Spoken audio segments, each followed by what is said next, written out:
байна уу? Их Монгол орныхоо бахархал болсон та бүхэндээ энэ нарлаг сайхан өдрийн мэндийг хүргэе. Ирээдүйд Монгол орныхоо хөгжилд гар бие оролцсон үн цэнтэй инженери болго мөрөлттэй мөх зэрэг авахтай Батэрдэн миний би хагарсан шил сэдвээр илтгэлээ танилцуулахад бэлэн боллоо. Монгол улсад хамгийн хаягддаг ховны нэг бол цогтуур хундааны шил юм. Цогтуур хундааны шил зүгээр нэг хаягдаад зогсохгүй гадны нөлөөгөөр хагарч бутдаг. Гэтэл хагарч бутсан зүйл нь эргэн тойрондоо маш их балаг тавьдаг. Жишээлбэл зэрлэг амьтдын хөлийг зүсэж гэмтэх, машины дугуй хагалж аваараас л гаргах хэмэт олон эрсдлийг дагуулдаг. Өөрөөр хэлбэл хагарсан шил бол хутганы эрл гэсэн үг. Түүн дээр хэн ч хүч болно. Яг энэ цаг үед 100 цаг тохиож байна. Аялал зугаалагч ихсэж байна. Та бүхэн байгалийн сайхан аялал зугаалахдаа хамаагүй хэрэгэлсэн шилээ яагаад тааж болдоггүй дараах 2 агуулгыг хүрээд хуваалцахыг хүсье.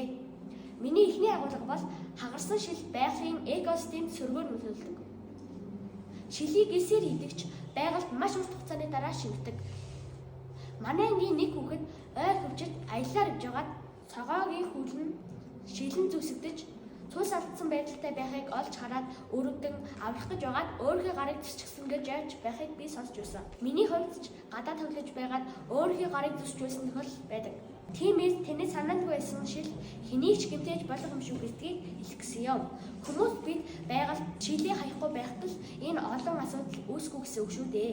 Миний дараагийн агуулга бол хагарсан шил байгаль төмөр гарах шалтгаан бол гэдгийг та мэдв үү? Дахиад хэлэхэд хүмүүс аялал зугаалгаар явахдаа цогтуурлах ундаа шар ариг, ундаа согны шилээ хаяад явчихдаг буруу хөвшил байдаг.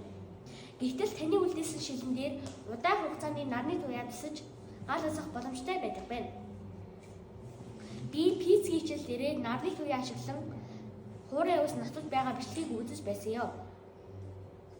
Томруулах шилээр л гал асааж болдог гэж та эндүрч болохгүй байгаа биз? Шил бол шил шүү дээ. Түүнчлэн зарим зам бороо ус багтай, хуурай шилтэгтэй байдгаас болоод шилэндээ тусдан нарны туяанаас үүдэлтэй түүмэр гарах эрсдэлтэй гэж онцгой байдлын гадраас анхааруулсан мэдээгч би уншиж байлаа.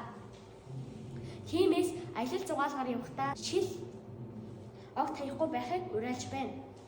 Энэ бүхнээс дүгнээд үзэхэд шил бол эртний хутгатай л адил юм байна. Шил бол асаасан шүтэнцтэй л адил юм байна гэж би бодож байна.